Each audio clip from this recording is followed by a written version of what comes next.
we are a high donor state to the federal government. New York sends more federal dollars than almost any other state down to the federal government. So the fact is that our folks are not subsidized by red states. We, in fact, are helping subsidize the federal government on an annual basis. If you look at South Carolina, for instance, they are one of the biggest recipients of federal dollars in comparison to other states by a percentage. So, look, I understand the arguments. I get it. But the fact is that it's double taxation. And that's New York Congressman Mike Lawler with me yesterday on the SALT cap deduction. Joining me on Sunday Morning Futures from Palm Beach. He had spent the weekend with President Trump at Mar-a-Lago. Lawler wants the SALT cap raised from the current $10,000 cap. He had a bill that took it all the way up to $100,000, but in that conversation, he talked specifically about $60,000. Perhaps that is the level that he'd like to see. Lawler was one of several House Republicans meeting with the president at Mar-a-Lago on Saturday, where Trump said he does support raising the SALT cap and is now telling lawmakers to negotiate a fair number on it. In 2022, New York received 98 cents for every dollar sent to the federal government. Compare that to a state like New Mexico, which saw $2.83 for every dollar sent. Meanwhile, 11 Democrat senators sent a letter to Senate Majority Leader John Thune and Senate Finance Committee Chair Mike Crapo, offering to help with the debt ceiling and extend the Trump tax cuts. Joining me now is Iowa Congressman Zach Nunn, a member of the House Financial Services and Agricultural Committees. He's also a U.S. Air Force colonel. Congressman, it's good to see you. Thank you so much for being here. Mike Lawler told me he is going to vote against any tax plan that does not include lifting the SALT cap. How can it get done, and what is your reaction to that? Well, first and foremost, Maria, we are dealing with one of the smallest majorities in Congress ever. So I don't think anybody should be painting themselves into a corner. I don't think that my colleagues are. Let's be candid with the American people. There's too many damn taxes in Washington, D.C. right now. And one of the things I think we need to be looking at, particularly at the state level, is to say, why have these blue state governors continued to punish their own residents with these out-of-control taxes? And I think in my home state of Iowa, I've been in the state legislature. We were able to pass the 3 largest tax cuts and balance the budget, and we saw our overall income grow as a result of it. That was millions of dollars back in Iowans' pockets. President Trump led the 2017 tax cuts, and that was $1.5 trillion over what CBO predicted in economic growth. So I think all of us in the Republican House majority want to see tax cuts across the board. SALT is part of this conversation. It's an important conversation to be had, but let's not forget who the real, bad guy is in this. It's blue state governors who need to make sure that they're taking care of their citizens, who want to help actually grow the economy. That's one of the best ways to pay down massive debts that we see in my neighboring state, Illinois, certainly in California, and what's happening in New York and New Jersey as well. Yeah, I mean, what I took away from my conversation with Mike Lawler is that he spoke to Trump. Trump is agreeing that maybe we could move it a little, come back with a number. He comes up with this number of 60,000. Taking the cap from 10,000 to 60,000, I assume, is not going to sit well with some of your colleagues, like a Lindsey Graham, who says he's not a fan of this SALT cap deduction. Yeah, so I think we need to be talking about big tent solutions here right now, because this is going to be a massive extension. In reconciliation, the president's asking for 3 things, and we need to be able to deliver. First and foremost, border security that actually protects our nation.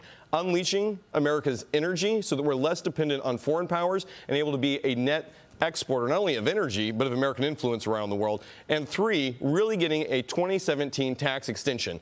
The reality is right now, if we do not pass it this year, Americans across the board are going to be suffering. I had the Ways and Means Committee come out to Iowa at the Iowa State Fair of all things, Maria, and I asked, the Democrats have said this is a tax cut for billionaires. I asked a farmer in Iowa, what would you do with your $2,500 tax credit? Did you go buy an Italian Ferrari? And she said, no. I bought a water heater for our family, and I put my kid into speech therapy. These are the type of things that are essential for Americans right now. They're looking to Congress to get the job done.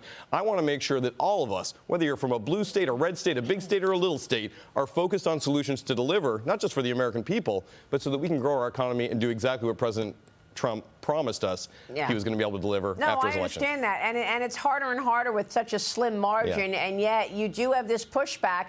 You've got to keep all the members happy, but how do you do that when you've got the New York, New Jersey, and California lawmakers saying things like this? Here's Mike Lawler. Watch.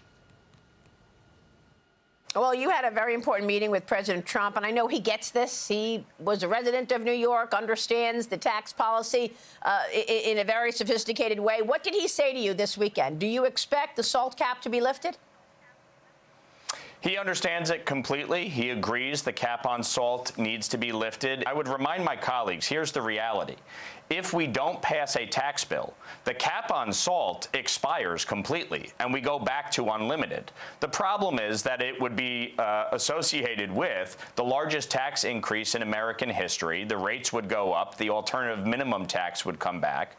So there's reason for all of us to negotiate in good faith. The fact is that, you know, if you lift it to, say, $60,000 for an individual, it covers most everybody. So we're working through this. So the cap is $10,000 right now. What's your number? What does your gut say? Look, I introduced legislation to lift it to $100,000 for individuals, $200,000 for married couples. We will work through this negotiation with the president, with our leadership, and come up with a number that works as part of the overall tax bill. Liz, this is not going to put any pressure on the governor of New York to actually move taxes lower. And let's not forget the other pressure that we are talking about here, and that is Congress is going to have to include money for California and the wildfires in the March 14th government funding bill. Last month, CR included an additional $100 billion for disaster aid, $29 billion for the FEMA Disaster Relief Fund, and now we're talking about $150 billion so far in terms of the cost of these wildfires. Yeah, but so, Maria, I view that as sort of a plus for the negotiating process, right? You bring California Democrats on board. They certainly can't vote against relief money for California. You bring New York residents and New York legislators on board because they have to support a salting. It seems to me you've already got some Democrats saying, yeah, we'll work with you on taxes. These appear to me to be pretty good openings to go to these blue state legislators and say, we need your help, and without you, we can't do this. But guess what? This is going to be very good for you. By the way, it's going to be very good for Mike Lawler if he can get a plus here. He wants to run for governor, I do believe. I think he's got a very good shot at beating Kathy Hochul. Let's hope he gets something done here. Well, Congressman, what about that? Is $150 billion the number that you would expect to have to send to California? Well, look, we just did a passage of $100 billion in aid here. Let's not forget the other side of this equation.